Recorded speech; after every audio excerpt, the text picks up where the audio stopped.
Well, good morning. Hope everybody's doing well. And today I just want to share from Luke 10, starting at verse 38, where it's about Martha and Mary, and when they invited Jesus over to Martha's invited Jesus over to her home, and just what happened in that interaction there. I'll start from verse 38. Now, as they went on their way, Jesus entered a village, and a woman named Martha welcomed him into her house. And she had a sister called Mary, who sat at the Lord's feet and listened to his teaching. But Martha was distracted with much serving, and she went up to him and said, Lord, do you not care that my sister has left me to serve alone? Tell her then to help me. But the Lord answered her, Martha, Martha, you are anxious and troubled about many things, but one thing is necessary. Mary has chosen the good portion, which will not be taken away from her. We just see in here, that the culture back then as is today. Martha invites Jesus to come over.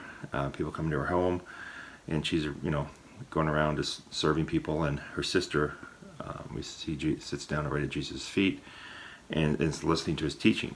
So see Jesus starts to teach, and so she sees the importance of that. So she sits down and listens, and Martha's annoyed because she's run around doing all the serving and sees her sibling sitting there and gets that part of her is like, oh, that's not fair, she should be helping me. And she goes to Jesus, and obviously Christ, knowing her heart, knowing exactly what is going on inside of her, calls it out.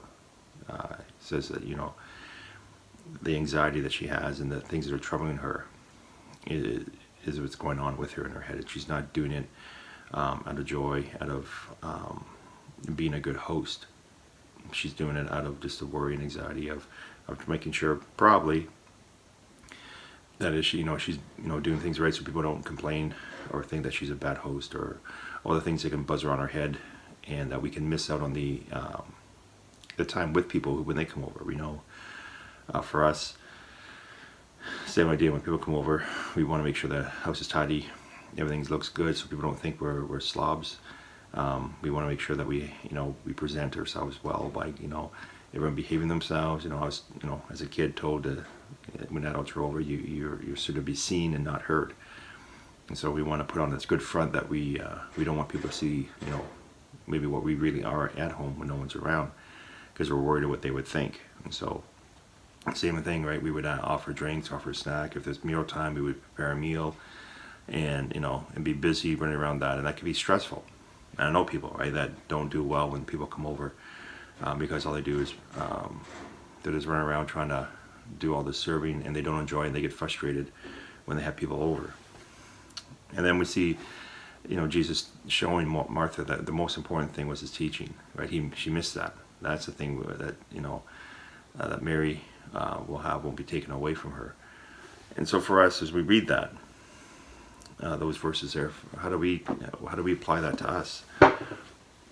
Are we missing things out? Are we doing things, things that are cultural here, that we miss the teachings that God is giving us?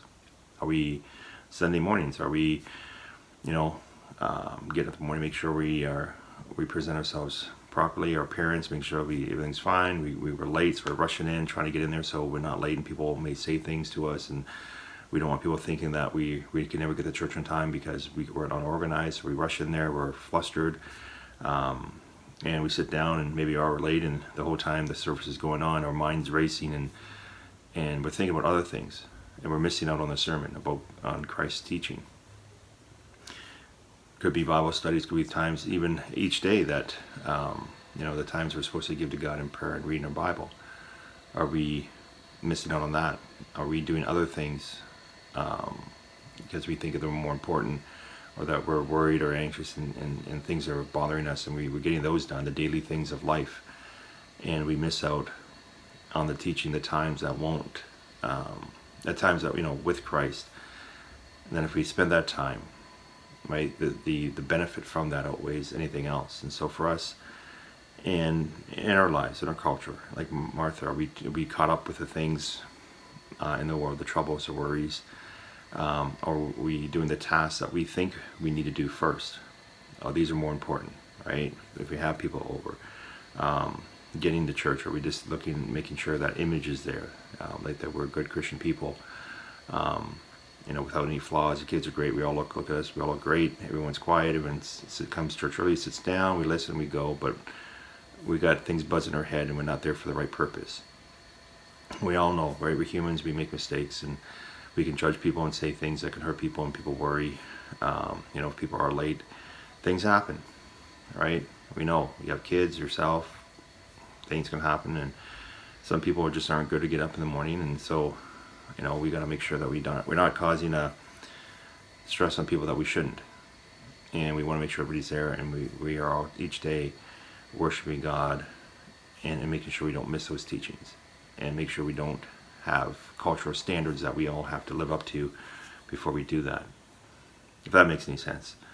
And so for us, just each day, just look at ourselves, and are we taking that time to get the teachings that we need from God and His Word and prayer, in studies and fellowship with one another, and making sure that we don't have excuses. We don't have, we're too busy. And I've heard this many times, and it always, I'm trying to think of the right word. It kind of basically drives me nuts when I hear people say, "Oh, I'm too busy. Work's busy." Well, I know this seasons we are busy, but if you have a job that you're always busy, you can't have time with God, reading your Bible, or being at church, or being in a study with other people. Then that job, you should be getting something else. Christ comes first, and if our job is consuming all of our time, and we have no time to read, no time to fellowship with Christians, well, that's not going to be an excuse when we stand before the Lord one day. So He comes first, and then our job can come after that, after our family. And so sometimes we gotta take things seriously and look, and not to have excuses, and not to say, well, this pays the bills, this is what I am and what I was going to do. We gotta figure something out. We don't want to be like Martha and miss the teachings because we're running around worried and things of life getting in the way. So I just want to bring that to you today. And so just for us to just reflect and think, are things stopping us from spending time with Christ? And if they are, then we got to change that. We got to put those anxieties to God. Give them to Him, right? His yoke, He can handle that. And so for us, making sure that we give that time to Him each day, and those teachings that we'll never lose. Those teachings are important, and we need that. Okay, so we'll see you next week.